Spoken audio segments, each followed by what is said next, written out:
Ring పొడవునా కూడా service రోడ్లు ఔటర్ తరహాలో నిర్మించేలా RRR ప్రాజెక్టులకు సవరణలు. పీఎం గతిశక్తిలోని ఎన్పీజీ ఆదేశంతో డిజైన్ మార్చిన ఇక్కడ ఎన్హెచ్ఏఐ అన్నమాట. స్థానిక వాహనదారులకు ఉపయోగపడేలా 2 వరుసల్లో నిర్మాణానికి సూత్రప్రాయ నిర్ణయం చేస్తున్నారు. ముఖ్యంగా రీజనల్ రింగ్ రోడ్ సమీప ప్రాంతాల ప్రజలకు ఇది శుభవార్త. ప్రస్తుతం హైదరాబాద్ నగరం చుట్టూ ఉన్న ఔటర్ రింగ్ రోడ్ను సర్వీస్ రోడ్లతో కలిపి నిర్మించారు.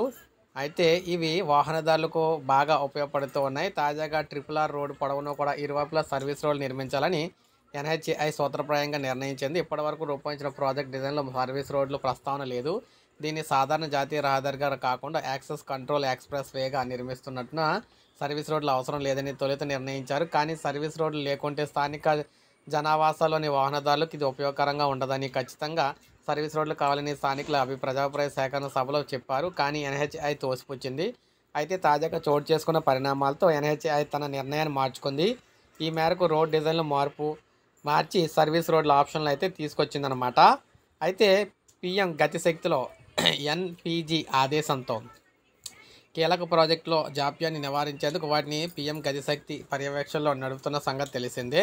పీఎం గతిశక్తిలో భాగంగా ఉన్న నెట్వర్క్ ప్లానింగ్ గ్రూప్ ఇటీవల భేటీ అయినప్పుడు RRR ప్రాజెక్టుపై చర్చించింది. ఈ ప్రాజెక్టు వల్ల చుట్టుపక్కల అభివృద్ధి వేగంగా ఉంటుందని, కొత్త ఎస్ఈజెడ్లు, శాటిలైట్ టౌన్షిప్లు వస్తాయని, అప్పుడు స్థానిక జనావాసాల్లోని వాహనదారుల కోసం ఈ రోడ్లు అనుసంధానంగా సర్వీస్ రోడ్లు అవసరం అవుతాయని అభిప్రాయపడింది. ఈ రోడ్లు నిర్మించే అలైన్మెంట్లో పోటీ స్థానిక రోడ్లపై ప్రస్తుతం వాహనాల రద్దీ ఎలా ఉందో తెలుసుకునేందుకు ట్రాఫిక్ సర్వే చేస్తున్న విషయంలో తెలిసిందనమాట.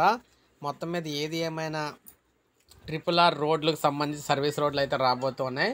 సర్వీస్ రోడ్లు వచ్చినాయి అంటే అక్కడ ఉన్న ప్రజలందరూ కూడా అన్నీ కూడా బాగా డెవలప్ అయితే అవుతాయి అన్నమాట. చుట్టూ ఉన్న జిల్లాలన్నీ కూడా, గ్రామాలన్నీ కూడా, ఆ పట్టణాలన్నీ కూడా. సో ఇది ఒక మంచి గుడ్ న్యూస్ అని చెప్పుకోవచ్చు తెలంగాణ ప్రభుత్వానికి, ప్రజలకని.